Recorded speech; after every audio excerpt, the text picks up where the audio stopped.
Good evening. Thank you all for attending. I'm Sergeant Matthew Malinowski, the Syracuse Police Department's Public Information Officer. We are hosting this press conference today to inform the public about a collision that occurred last night. That's Wednesday, February 20th at around 11:22 p.m. on Interstate 690 East near Thompson Road in the city of Syracuse. Here to discuss this incident is Chief Kenton Buckner of the Syracuse Police Department. We're also joined by Lieutenant David Brown from the Syracuse Police Department's traffic section to answer more detailed questions about the crash. Also in attendance is Onondaga County District Attorney Bill Fitzpatrick, and he will be available for questioning also. The Chief will speak and then take questions, and then the others will be available in order to take questions that you may have. Thank you. Good afternoon. The statements provided today are based upon preliminary information and are subject to change. Our thoughts and prayers go out to the Jimenez family and friends, and also want to remember Mr. Boeheim and his family. During our early part of this investigation, we have learned that the Jimenez family is from Cuba and largely Spanish speakers. With that in mind, I have a very brief statement in Spanish. A la familia de Jorge Jimenez. Lamentamos su pérdida. Nuestros pensamientos y oraciones están con su familia y amigos. On Wednesday, February the 20th, 2019, at approximately 11:22 p.m., Syracuse police responded to 690 East near the Thompsonville Road for a crash. Upon officers' arrival, they found a 51-year-old victim, later identified as Jorge Jimenez of Syracuse, who had been struck by a vehicle. The victim was transported to Upstate University Hospital, where he was later pronounced dead. Our preliminary investigation indicates that the victim was an occupant in a vehicle that had lost control, striking the guardrail.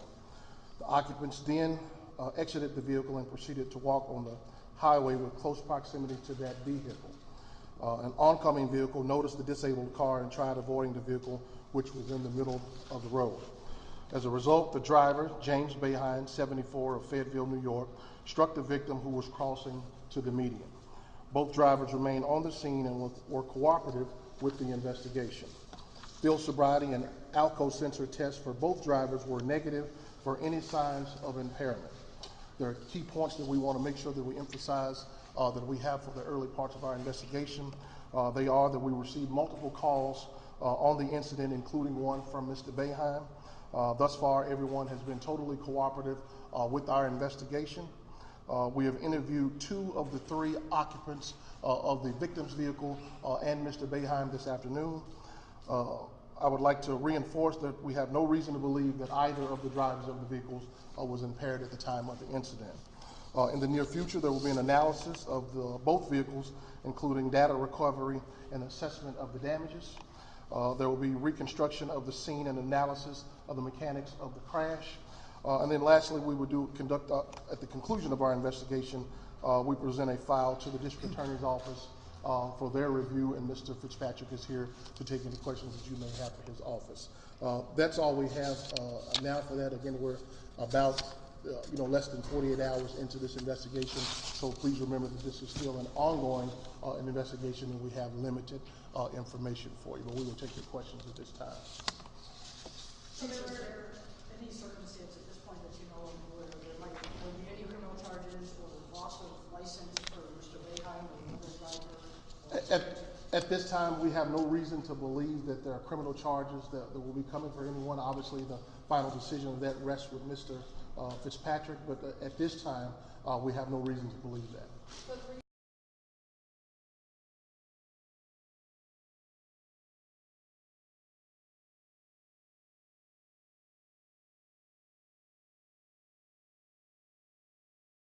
Of the individuals in the car, but I know that there were a total of 4 individuals in the vehicle. We've interviewed 2 of the 3. There's 1 remaining individual that needs to be interviewed. What do we know about Coach Boeheim's whereabouts between leaving the Carrier Dome and the game last night until this crash?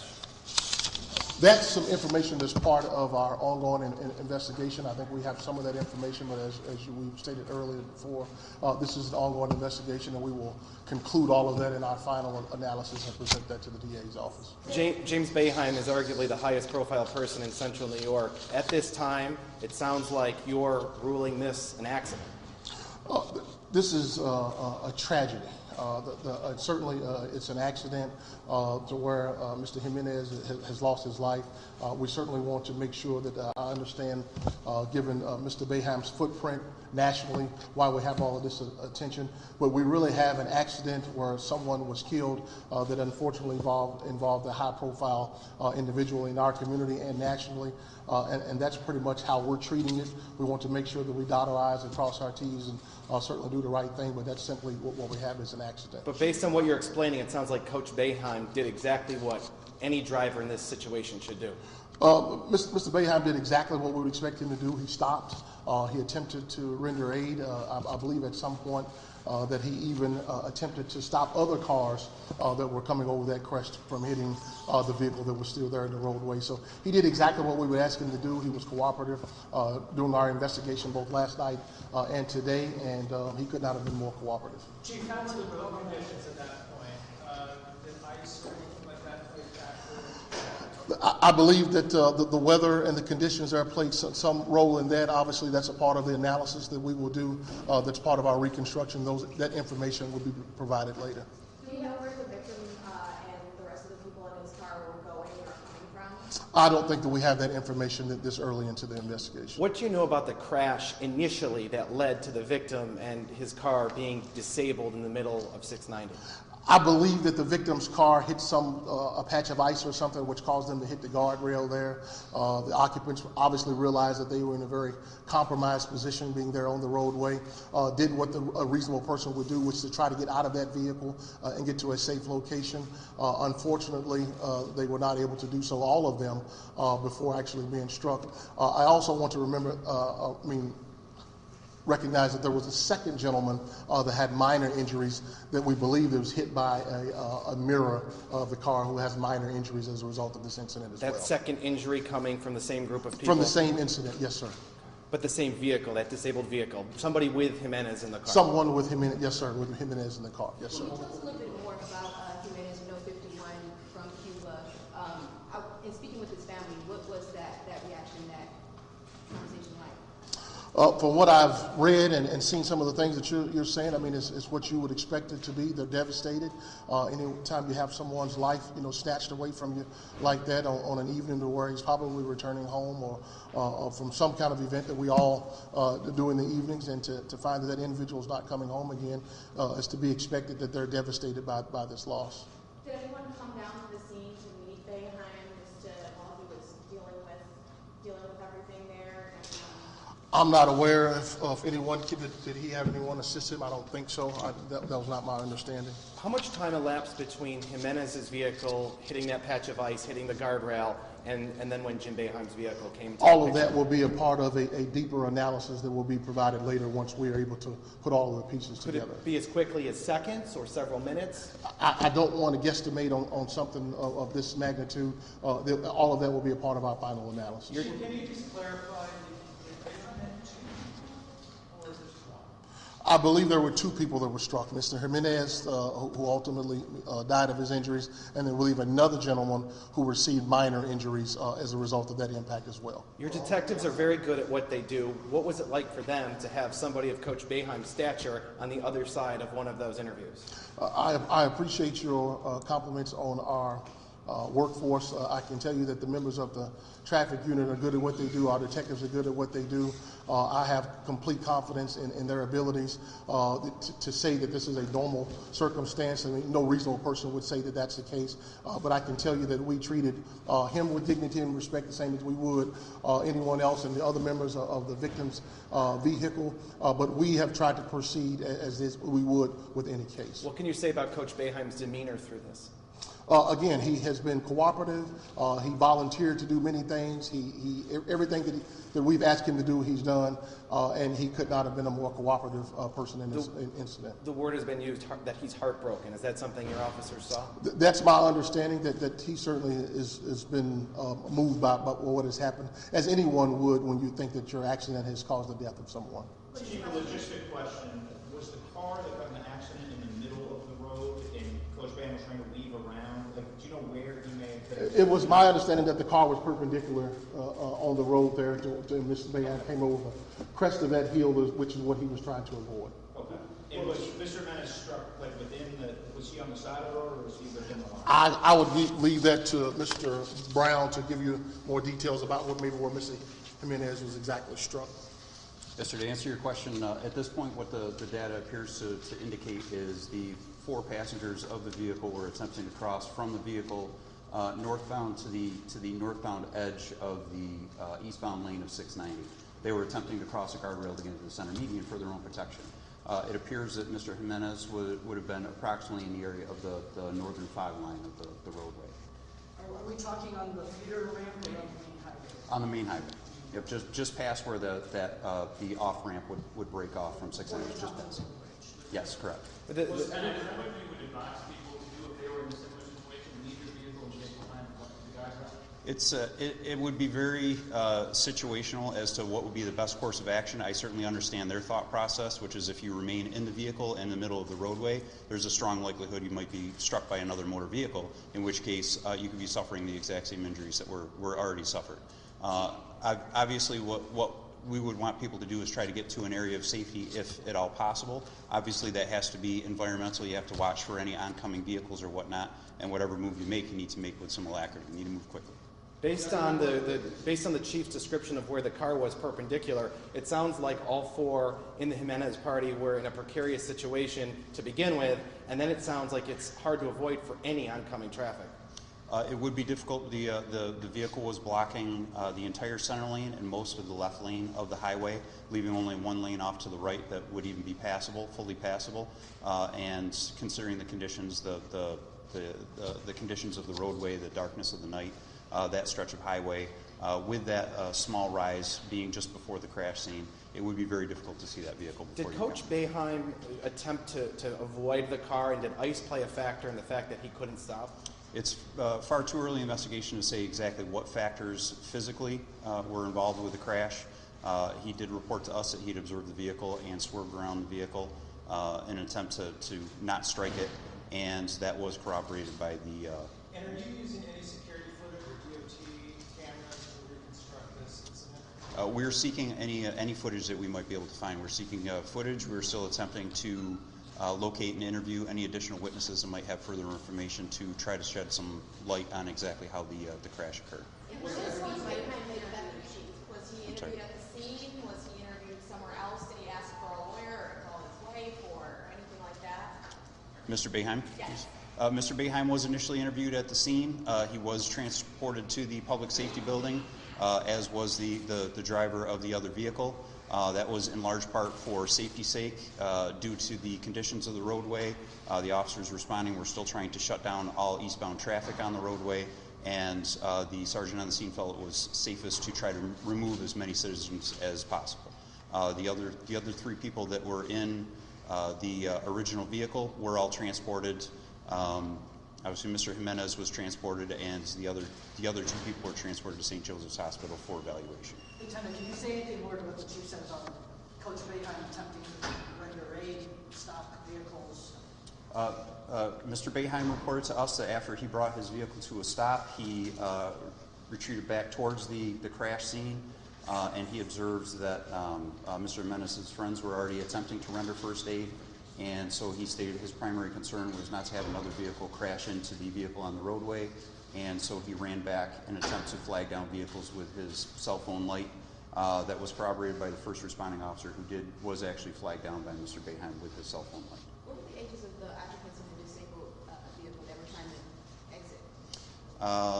I believe they were ranging between 49 and 58.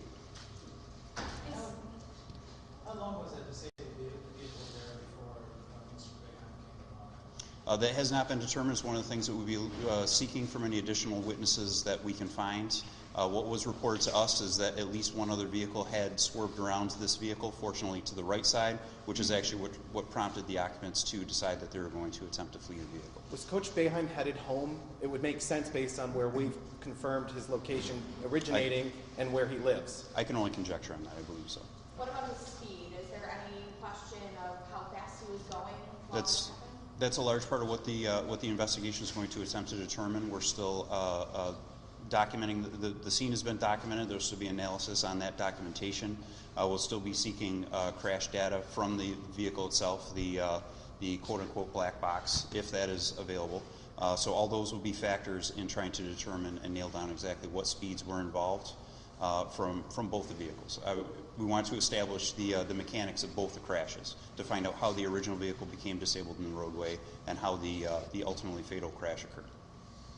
And he was driving a car licensed to him and under his name. Coach Boeheim was I'm sorry? driving a car licensed to him under his name, anything like that? I'm not sure exactly who the registration was titled to on his vehicle. Can you give us the types of vehicles and models? Let's see, the initial disabled vehicle was a black Dodge Charger, and the vehicle Mr. Boeheim was operating was a GMC Acadia. Bill, if you want to step up to the podium, if you're ready. It's no secret you're the biggest Syracuse Orange fan there is. What's it like for you in your office to deal with this? What does this mean for really a huge part of this community? It seems to be a tragic accident. You know, the chief said it best. This is just, at the end of the day, just a horrible, sad tragedy. Taking time to offer condolences to the Jimenez family is what the chief did first. The story obviously is newsworthy because of the notoriety of the coach, but this is the loss of a human being. It was an accident in the purest sense of the word. This is a black vehicle right in the middle of the roadway. Coach is on his way home and swerved to avoid crashing into it, possibly killing himself, or as his lawyer explained to me, his concern was that the vehicle might still be occupied and he might kill the people in there. It was an absolutely normal human reaction. It's quite remarkable that he didn't crash into the vehicle, quite frankly, and then tragically struck poor Mr. Jimenez, was walking by the side of the road. So, yeah, he is the most famous and in some ways the most beloved person in Central New York, and this has taken a lot of people by shock, and our primary thoughts are with the Jimenez family, but I think you'd be irresponsible if you didn't also consider the impact it's had on Coach Boeheim and his family. Have you talked to the coach today? I've talked to his attorney. I did not talk to the coach. I didn't think it would be appropriate to speak to him until the chief hands me the final product. And his attorney, as the chief emphasized, his attorney wanted people to know that the coach is absolutely devastated. He did, as the chief reported, put the cell phone light on his phone and attempt to ward off other drivers from crashing into the vehicle, and actually located or helped SPD locate exactly where the people were. That's a very, very dark stretch of road. There are no street lights in that particular area of 690. Did you make the initial 911 call? I'm sorry. Did you make the initial 911 call? I apologize. Did I make the? You make the initial 911. Oh, the initial 911 call. He was one of the callers. I don't know what sequence he was in, Lieutenant, but he was one of the 911. There were multiple callers that reported the crash. He was there were callers that reported the original crash and the disabled vehicle, and he was one of the very earliest that reported the secondary crash.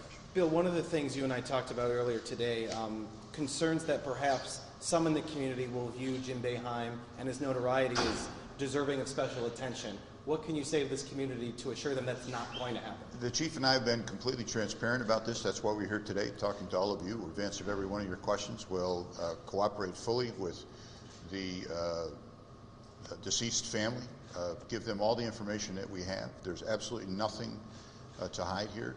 I can't stop people from being stupid and gossiping and whispering. I watched a show that was online this morning, Dan Le Batard, who apparently is a famous sports columnist, and two of the not reporters, they're spokespeople or whatever they are. One of them speculated that Boeheim had been drinking. That could have been taken care of with a 30-second phone call to anyone that knows Coach in Syracuse, New York. And the second was a guy said, as a matter of fact, that Boeheim fled the scene. Well, both those assertions are completely false. So when garbage like that gets out there into the mainstream, that's why the chief and I are here today, to put that to bed. That's not what happened. Is Coach Boeheim not known to drink based on what you said, that a 30-second phone call would alleviate that rumor? I've known Coach Boeheim for 40 years. He does not drink alcohol. Chief, I'm sorry. Lieutenant, Chief? Anyone of you offer, anyone of you, sir, obvious to me. Is there any circumstance, knowing what you know now, that the coach or the other driver might lose their license even in some sort of civil proceeding? I have no reason to believe that, based upon the preliminary information that we have today, that any sort of citations will be issued on our part. I don't anticipate any criminal charges on anyone based upon the information that I have today. Obviously, the ultimate decision for that is Mr. Fitzpatrick's call. But based upon what we know today, we have a tragic accident that resulted in a gentleman's death that happens to involve a high-profile individual. We'll take a couple of more questions. Were all four members of the victim's vehicle outside at the time of the destruction? I believe so, sir. Yes, sir. Doug, just to follow up on your question. Bill, come right up. Sorry, yeah. Anytime in New York that there's a motor vehicle fatality and a surviving driver, that driver must, by law, undergo a DMV hearing to determine the future of his or her license. Based on what the chief and I know now, I would be shocked if there were a hearing determination that in some way penalized Coach Boeheim's driving rights. Folks, thank you for coming out today. We will certainly update you on any future information that we have of any significance. Thank you.